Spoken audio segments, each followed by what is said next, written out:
My name is Annalise Thorne. I am 34 years old. And up until this moment, I was simply a daughter, sitting in the warm, amber light of my family home, breathing in the familiar scent of my grandmother's lavender potpourri and the rich aroma of roasting lamb. Now, a profound and unfamiliar silence has fallen over the dining room, a silence so heavy it feels like the dust of decades settling all at once. My brother, Leo, stands at the head of the table, his face a mask of righteous certainty. In his hand, he holds a sheaf of papers, his meticulously prepared indictment against me. The 20 or so relatives gathered for my grandmother's 90th birthday have become a frozen tableau. Forks are suspended over plates of rosemary potatoes. My uncle's good-natured laugh has died in his throat. My mother, Evelyn, presses a lace-edged napkin to her lips, her eyes wide with a familiar, anxious disbelief she has reserved for me my entire life. And my grandmother, June, the matriarch whose unwavering grace has always been the family's true north, watches me from her high-backed chair, her gaze not of judgment, but of deep, aching sorrow. And me? I don't protest. I don't raise my voice. I simply hold the smooth, cool weight of my water glass and watch the candlelight flicker across the faces of the people who are supposed to know me best. I feel a strange calm settle over me, the quiet resignation of a truth long held now finally being brought into the light, even if it's under the harshest of glares. I had always known this day might come, a reckoning between the life they imagined for me and the one I had quietly, deliberately built for myself. I just hadn't expected it to happen here, in this house of memories, under the gentle, forgiving eyes of my grandmother. The doorbell chimes, a soft, melodic sound that cuts through the tension like a clear note from a bell. No one moves. It chimes again, patient but insistent. And when the door is finally opened, the men who step inside do not carry weapons or wear uniforms. They wear dark, impeccably tailored suits and expressions of quiet, unshakable authority. They're not here for Leo. They're here for me. Director Thorne, the taller of the two men, says, his voice a low, respectful baritone that fills the suddenly too small room. Alistair sent us. It's time to go. And in that instant, the silence in the room transforms. It is no longer the silence of judgment. It is the silence of utter, world-altering shock. I used to believe that love was a synonym for understanding. That to be a part of a family meant being seen, truly and wholly, for who you were. It was a gentle, youthful illusion, one that began to fray at the edges the older I got. Growing up in Havenwood, Oregon, a town nestled in the green, misty embrace of the Willamette Valley, I was a quiet current in a family of rushing rivers. My brother, Leo, 2 years my senior, was the town's golden boy. He was captain of the debate team, the star of the high school basketball team, and the kind of person who could charm a story out of the town's most taciturn old-timers. He went on to a prestigious law school and returned to Havenwood to become a partner in our father's successful real estate development firm, Vance and Thorne. His life was a blueprint of predictable, admirable success, each milestone celebrated with articles in the local paper and proud toasts at family gatherings. I, on the other hand, was the whisper. The question mark. Annalise, they would say, her head always in a book. While Leo was building social capital, I was building worlds in my mind. I preferred the hushed reverence of the library to the boisterous energy of a pep rally. I didn't collect friends, I collected facts, patterns, and unspoken truths. I would spend hours tracing the complex genealogies of European monarchies or studying the subtle shifts in political rhetoric in foreign newspapers I'd find online. My mother would often sigh, watching me from the kitchen doorway. I just wish she'd be more present, Robert, she'd say to my father. She lives in her own little world. My father, a man who measured worth in square footage and property values, found my interests baffling. What's the use of knowing all that, Annie? He'd ask, patting my shoulder with a hand that felt more comfortable holding a surveyor's map. It's what you build that matters. They weren't unkind, not intentionally. They simply didn't have a frame of reference for me. They loved a version of me they hoped I would eventually become. A teacher, perhaps, or a librarian, someone who would marry a nice local boy and settle into the comfortable, predictable rhythm of Havenwood life. The only one who seemed to understand my quiet intensity was my grandmother, June. She never questioned my stacks of books or my long, solitary walks in the damp, pine-scented woods behind her house. She would sit with me on her porch swing, her hands busy with her knitting, and ask questions no one else thought to ask. "What is it that fascinates you so much about those old maps, sweetheart?" she'd inquire, her voice as soft as the gray Oregon mist. "What stories are they telling you?" She didn't need to understand the answers. She just needed to know that my world, however different, had its own logic, its own beauty. She saw the substance behind my silence. The break, when it came, wasn't a dramatic schism. It was a quiet drifting away. After graduating with a degree in international relations and political theory from a small, rigorous liberal arts college on the East Coast, I didn't come home. I accepted an unpaid internship in Washington, D.C. at an obscure think tank. My parents were dismayed. "But there's no money in that, Annalise," my mother had said over the phone, her voice tight with worry. "Leo is already closing his third major deal." "It's not about the money, Mom," I tried to explain. "It's about the work." What I couldn't tell them was that the think tank was a carefully vetted stepping stone. I had been recruited during my final semester of college by a man with kind eyes and a mind like a steel trap, a man named Alistair Finch. He was a senior official at the Office of Global Stewardship, or OGS, an agency so discreet it made the CIA look like a marketing firm. They didn't recruit soldiers or spies in the traditional sense. They recruited analysts, historians, linguists, and thinkers, people who could see the patterns others missed, who could navigate the labyrinthine corridors of global power with intellect and nuance rather than force. They were the quiet guardians, the invisible hands that steered diplomacy away from cliffs and nudged history toward more peaceful outcomes. For the first time in my life, my quiet nature, my obsessive attention to detail, my ability to sit with complexity and not flinch, these were not quirks to be tolerated. They were assets to be honed. I had found my place. I had found my people. My family, however, only saw a daughter who was growing more distant, more evasive. My work was, by necessity, confidential. I couldn't share the triumphs, the successful de-escalation of a border dispute, the quiet dismantling of a financial network funding extremists, any more than I could share the anxieties and the risks. I created a plausible cover story. I worked for a private philanthropic foundation that specialized in cultural heritage preservation. It was vague enough to be true and dull enough, I hoped, to deflect further inquiry. For a while, it worked. They would ask about my projects, and I would give them carefully curated, bland responses about cataloging artifacts or securing grants. But Leo, with his lawyer's mind and a brother's ingrained suspicion, never bought it. The silence between us, once just a product of different personalities, began to curdle into something more toxic. It became a vacuum he filled with his own dark theories. And that vacuum grew until it was large enough to swallow a whole family. Grandma June's 90th birthday was an event I couldn't miss. Her invitation arrived not as an email or a text, but as a handwritten card in her elegant, looping script. "My dearest Annalise," it read. "The house isn't the same without your quiet corner. Please come home. It would be the best gift you could give me." So I cleared my schedule, took a rare week of personal leave, and flew home. I chose my attire with the care of a diplomat dressing for a high-stakes negotiation, a simple cashmere sweater in a soft dove gray, dark trousers, and understated pearl earrings.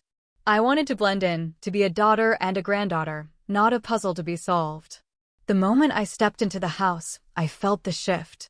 It was the same house I'd grown up in, the scent of lemon oil and old books, the grandfather clock ticking its steady rhythm in the hall, but the atmosphere was different. Conversations lilted and then died when I entered the room. The hugs from my aunts and uncles felt brief, their smiles strained.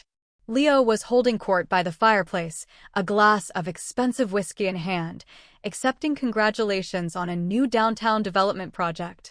He greeted me with a cool, appraising look. "Annie, look at you. Flew in all the way from wherever it is you're saving the world from this week." I forced a smile. "Just DC, Leo. It's good to see you." "Is it?" he murmured, turning back to his audience. Dinner was a masterclass in passive aggression. The table was beautiful, laden with all our childhood favorites: my grandmother's lamb with mint jelly, roasted root vegetables, and a towering chocolate cake. But the air was thick with unspoken questions. "So, Annalise," my Aunt Carol began, her voice overly bright. "Tell us about this foundation of yours. It sounds so noble." "It's rewarding work," I said, keeping my answer simple. "We try to help where we can." Leo let out a short, humorless laugh from the head of the table. "Rewarding, but not exactly transparent, is it? I tried to look it up, you know. The Global Heritage Trust. Funny thing is, for a foundation that supposedly operates all over the world, it doesn't seem to have a website, or a phone number, or any public record of its existence whatsoever." The clinking of silverware slowed. My father shifted uncomfortably in his chair. My mother's smile became fixed and brittle. "Some of our donors value discretion," I said, my voice even. I could feel my heart rate begin to climb, a slow, steady drumbeat against my ribs. This was not a casual inquiry. This was in cross-examination. "Discretion," Leo repeated, savoring the word. He leaned forward, placing his elbows on the table. The convivial host was gone, replaced by the prosecutor. Or is it that the whole thing is a fiction? A convenient story to cover up what, exactly? A rich boyfriend? An inheritance you haven't told us about? Or maybe you just do nothing at all. Maybe you just like the idea of us all thinking you're off doing something important and mysterious, because it makes you feel superior." "Leo, that's enough," my grandmother said, her voice thin but sharp. But he was on a roll. He had the rapt attention of his jury. "I'm just asking for the truth, Grandma. For once. Is that too much to ask? For one night, can Annalise stop hiding behind her secrets and just be honest with her family?" I met his gaze across the table. In his eyes, I saw years of resentment, of feeling that my quietness was a judgment on his boisterous success. He didn't want the truth. He wanted a confession. He wanted me to be brought low, to be proven a fraud, so that his own world, so solid and straightforward, could remain the only one that mattered. "For the past 6 months," he announced, his voice ringing with theatrical gravity, "I've had a private investigator look into Annalise's life in D.C. A collective gasp went through the room. My mother's hand flew to her chest. My father looked at Leo, his expression a mixture of shock and, to my deep sorrow, a flicker of validation. He had always suspected something was amiss. Leo reached into his blazer and pulled out a thick manila envelope, slapping it onto the table. "Because I care about this family. And I will not have it be deceived by one of its own." He began to pull out photographs and documents, passing them down the table like pieces of irrefutable evidence. Grainy photos of me getting into black sedans with government plates. A floor plan of the unmarked, secure building where I worked. A list of my frequent travel destinations: Berlin, Istanbul, Seoul, all places with no obvious connection to cultural heritage. "She doesn't have a foundation," Leo declared, his voice rising. "She has a web of lies. She's living a fantasy, and we have been enabling it for years. She has no visible means of support. She has no verifiable job. For all we know, she's involved in something illegal. Something dangerous." He stood up then, his chair scraping back harshly against the hardwood floor. He walked around the table until he stood directly behind me. I didn't flinch. I kept my eyes on my grandmother, whose face had grown pale, her hands trembling in her lap. "I'm giving you one last chance, Annie," Leo said, his voice now low and menacing. "Tell us the truth. Who are you? What do you do? Or I swear, as of this moment, you are no longer a part of this family. We will cut you off. No more polite fictions. No more secrets. You will be out." It was not an arrest with handcuffs, but an excommunication. A public stripping of my identity, my place in the fabric of this family. I looked around the table at the faces of my relatives. In their eyes, I saw confusion, betrayal, and a dawning acceptance of Leo's narrative. They were choosing the story that was easier to understand. The story of the prodigal daughter who had lost her way. I slowly lowered my water glass to the table, the sound seeming to echo in the profound silence. I turned my head to look up at my brother. My voice, when I spoke, was quiet, devoid of anger or fear. It was simply tired. "You have no idea what you're talking about, Leo." "Then enlighten me," he shot back. But before I could say another word, the doorbell chimed. My uncle, Mark, a man who always sought to smooth over conflict, rose hesitantly to answer the door. A moment later, two men stepped into the dining room. They were not large or imposing, but they commanded the space with an effortless gravity. They were dressed in simple, dark gray suits, their shoes polished to a mirror shine. Their faces were calm, professional, and utterly unreadable. They scanned the room, their eyes missing nothing, before they settled on me. The taller of the two men, the one who had spoken, took a step forward. He nodded respectfully in my direction. "Director Thorne. I'm Agent Miller. This is Agent Davis. Mr. Finch sent us. He said you might require an escort." The title hung in the air, electric and foreign. "Director Thorne." Leo stared at them, his carefully constructed case beginning to crumble. "Director of what? Who are you people? This is a private family matter." Agent Miller's gaze shifted to Leo, and for the first time, a hint of something cold and sharp entered his expression. "Sir, I'm afraid this stopped being a private matter the moment you hired an unlicensed investigator to conduct surveillance on a senior officer of a federal intelligence agency." Leo paled. "Federal? What are you talking about?" "She works for a charity." "No, sir, she does not," Miller said, his voice flat and final. "Director Thorne is the head of the Eurasian Analysis Division for the Office of Global Stewardship. Her work is of a highly sensitive and classified nature, directly related to the national security of this country." The words dropped into the silence like stones into a deep well. My mother made a small, choking sound. My father's face was ashen. My cousin, who had been looking at the photos with morbid curiosity, now looked as if she wanted to burn them. Miller continued, his tone unwavering. "The private investigator you hired, a Mr. Jerry Nolan, not only violated numerous federal statutes by tailing Director Thorne, but his clumsy attempts to photograph her place of work triggered a Level 2 security alert. He compromised a secure facility. As a result, he is currently in federal custody, and you, sir," he said, his eyes locking onto Leo's, "are now a person of interest in a federal investigation into the breach of national security protocols." Leo staggered back a step, looking as if the floor had dropped out from under him. "No. I was just trying to protect my family." "I thought she was a liar." "She was protecting you," I said, my voice quiet, but carrying in the stunned room. "All of you." My silence wasn't a lie, Leo. It was a shield. A shield you just tore a hole in. Agent Davis discreetly handed a slim, encrypted tablet to Agent Miller. Miller scanned it, his brow furrowing slightly. "Director, Mr. Finch has a message for you.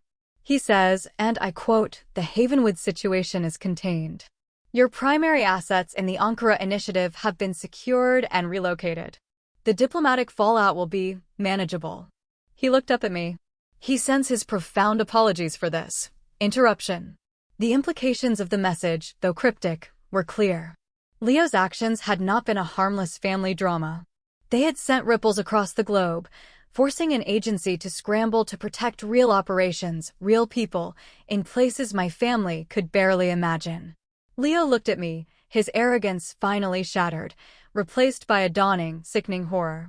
"Annie, I didn't know. I swear I didn't know." "No," I said, and for the first time, I allowed the full weight of my hurt and disappointment to show in my voice. "You didn't want to know. You wanted to be right. You built a story in your head where I was small, so you could feel big." I stood up slowly, my legs feeling steadier than they had all night. I walked over to my grandmother, who was watching me with tears welling in her ancient, beautiful eyes. I leaned down and kissed her soft, wrinkled cheek. "I love you, Grandma," I whispered. "I know, child," she whispered back, her hand clutching mine. "I always knew you were more than they could see." I straightened up and looked at the rest of my family, at their shocked, uncomprehending faces. I felt a great, yawning distance open between us, a chasm that had always been there, but was now, finally, visible to them all. They were not bad people. They were just people who had chosen comfort over curiosity, judgment over trust. I have to go, I said to the room at large. Agent Miller nodded. A car is waiting, Director. As I turned to leave, my mother finally found her voice. Annalise, wait, she pleaded, standing up. We didn't understand. I paused at the threshold of the dining room, the place where I had celebrated so many birthdays, so many holidays. I looked back at her, at the woman who had worried more about my social life than my soul. I know, I said softly. And in those two words, there was a universe of forgiveness, but not a promise of return. Some things, once broken, could not be pieced back together in the same way. I walked out of the house and into the cool, damp Oregon night, the scent of pine and rain a welcome balm. I didn't look back. I was leaving Havenwood behind, but for the first time, I wasn't running from it. I was simply moving forward, into the truth of my own life, a life they could now see, but would never truly understand. The silence that followed my departure, I imagined, would be the most profound one of all. 2 months later, I was in my office in Washington, D.C. It was a space that reflected me in a way my childhood bedroom never had. It was spare, organized, and quiet, with one large window overlooking a small, enclosed garden where magnolia trees bloomed in the spring. The walls were lined not with awards, but with maps, intricate, detailed maps of regions in flux, their borders and allegiances as fluid as water. My work was not on the wall. It was in the classified briefs on my desk, in the secure video calls with attaches in far-flung embassies, in the quiet, focused hum of the building around me. Alastair Finch had handled the fallout from Leo's investigation with his typical surgical precision. The inquiry into my brother was conducted quietly. He was found to have acted recklessly, but without malicious intent toward national security. He received a severe formal reprimand from the Department of Justice, a substantial fine that made a dent even in his considerable income, and a permanent flag on his record that would follow him for the rest of his professional life. He would never hold public office, never be granted a security clearance, never work on a government contract. He had not been jailed, but a part of his gilded world had been irrevocably tarnished. It was a subtle but permanent consequence, a typical Alastair solution. I had not spoken to him, or to anyone in my family besides my grandmother, since that night. Grandma June and I had established a new ritual, a phone call every Sunday afternoon. We didn't talk about what happened. We talked about her garden, about the books I was reading for pleasure, about the changing seasons. We spoke of small, simple things, rebuilding a bridge of love over the chasm of misunderstanding. It was enough. One Tuesday afternoon, my assistant informed me I had a visitor. It's your brother, Director. Leo Thorne. He doesn't have an appointment, but he's very insistent. A cold knot formed in my stomach. I hadn't expected this. I thought for a moment, then nodded. Send him in. Leo entered my office looking smaller than I'd ever seen him. The bespoke suit was still there, but it hung on him differently. The easy, confident swagger was gone, replaced by a hesitant, almost fragile posture. He looked around the room, at the maps, at the secure phone on my desk, as if trying to reconcile this reality with the phantom he had created. Annie, he began, his voice raspy. Annalise. Leo, I said, my tone neutral. I remained seated behind my desk. This was my space, my ground. I would not cede it. I came to apologize, he stammered, his eyes not quite meeting mine. What I did, the things I said, it was unforgivable. It was, I agreed, without malice. It was simply a fact. He flinched, but nodded. I know. I was jealous. I think I've always been jealous of you. I raised an eyebrow. Jealous of what, Leo? I was the weird, quiet one. You were the star. No, he said, finally looking at me. You had something I didn't. You never needed anyone's approval. You had this self-contained world, and it made me feel like my world, the deals, the praise, the parties, was all shallow. Loud, but shallow. I hated that you could be content in your silence. I wanted to smash it. I wanted to prove that you were just like everyone else, that you needed validation, that you were hiding a weakness. He shook his head, a look of profound self-disgust on his face. Instead, I just proved how weak I was. It was the most honest thing he had ever said to me. The confession he had tried to wring from me was now his own. I was silent for a long time, letting his words settle in the quiet air between us. I felt the old, familiar anger begin to soften, replaced by a deep, weary sadness for the years we had lost to this rivalry I never even knew we were competing in. Your actions had consequences, Leo, I said finally, my voice soft but firm. You put people at risk. You disrupted a delicate diplomatic negotiation that my team had spent a year building. We were trying to prevent an ethnic conflict from boiling over. Your PI's activity was a clumsy, loud noise in a very quiet room. We were lucky. We were able to salvage the situation. But luck is not a strategy we rely on. He swallowed hard, the reality of my work, of the real stakes, finally hitting him. I'm so sorry, Annie. More than I can ever say. I know you are, I said. But an apology doesn't erase the breach of trust. Not just with me, but with the family. I'm trying to fix it, he said desperately. I've talked to Mom and Dad. To everyone. I told them how wrong I was. I gave him a small, sad smile. You can't fix it for them, Leo. They have to do that themselves. They have to learn to trust what they can't see. That's a journey they'll have to take on their own. I stood up, a signal that the meeting was over. Thank you for coming. For being honest. It's a start. He nodded, looking utterly defeated. As he turned to leave, he paused at the door. For what it's worth. I'm proud of you, Annie. I really am. I know, I said. And for the first time, I believed he was. But I also knew, with a certainty that was both liberating and lonely, that it no longer mattered in the way it once would have. My worth was not up for his approval.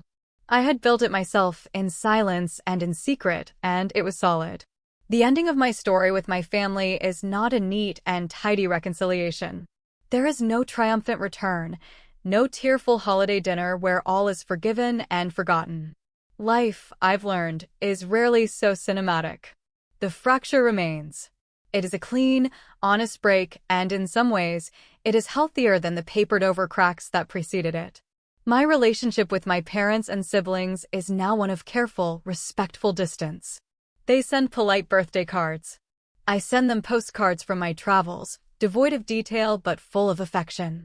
We are learning a new language with each other, one based on the acceptance of boundaries and the acknowledgement of who we truly are, not who we wish each other to be. It is a quieter kind of love, perhaps, but a more truthful one. My true family remains the one I found here, in the hushed corridors of the OGS, and in the deep, abiding love of my grandmother, who always knew. The lesson of that terrible night was not about victory or vindication. It was about the quiet power of self-respect. For years, I had allowed my family's perception of me to be a shadow I lived in. But their inability to see me was never a reflection of my worth. It was a reflection of their own limitations. Sometimes, I think about that dining room, frozen in time. I think about the weight of their judgment and the profound peace I felt in the face of it. My strength wasn't in the dramatic arrival of my colleagues or the revelation of my title. It was in the years of quiet work, the dedication to a purpose larger than myself, the integrity I had cultivated when no one was watching. I had built a life of substance, and when the storm came, it held. That is the story I carry with me. It is not a story of what was lost with my family, but of what was finally, irrevocably, found within myself.